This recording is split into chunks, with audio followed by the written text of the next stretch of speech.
So how much coding or server knowledge do I need to get my own Bandcamp-like site running? And is a self-hosted site going to eat up all my time, or is it pretty much straightforward? I'm Tom Ray from the band Lorenzo's Music, and a question I think pretty much any indie musician who has built a website or had to run a website for their band has asked themselves is really, can I host my own music site like Bandcamp? Now, of course, hosting Bandcamp itself, no, you can't. No, it's a company. But that really leads into the point behind this and why I've been trying this new thing out. For one thing, Bandcamp, while it is useful, I will say that it is a site that has a built-in audience and all that kind of stuff.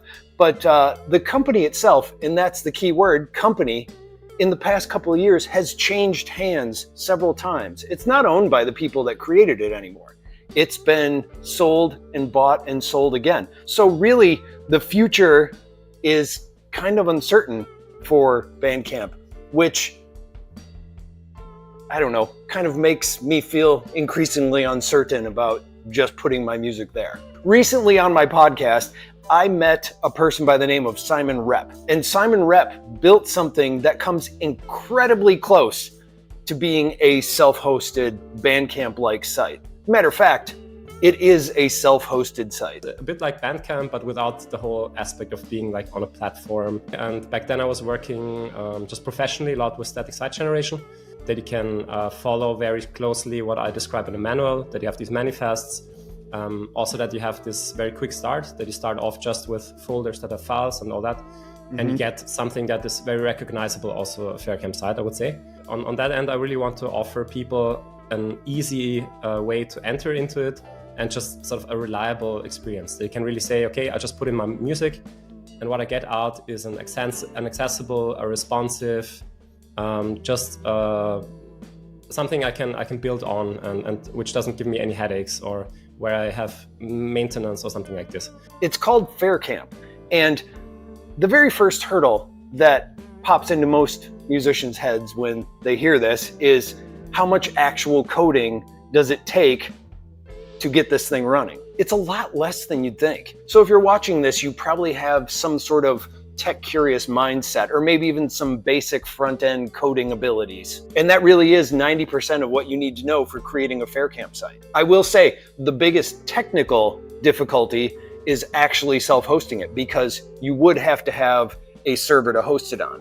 Thankfully, there are lots of really cheap options out there to host a website, or at least host a subpage for your website. But the actual setup of Faircamp is mostly about filling out a simple text document. These text documents actually just sit in the folders with your arranged audio files, whether it be a folder for one album, a folder for a single, anything like that. That's basically the setup of it. It's pretty much a directory, and you create a file that has the information of what's in that directory. And then when you run the Faircamp program, it spits that all out as a website. Think of it like organizing a music library and not writing complex code. I mean, really, once you do this, depending on the amount of albums that you have to release, you could have this up and running in about 20 minutes. So on the Faircamp website, they have an installer that simplifies the whole thing.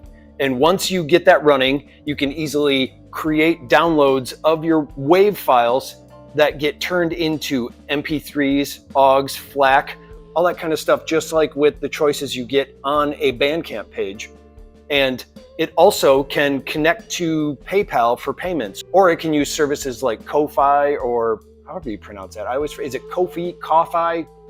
It can use other services, but you can set it up with PayPal. And this is all, again, just done in the text documents, and it's pretty easy. And to learn more about it, on their website, the documentation is actually well outlined.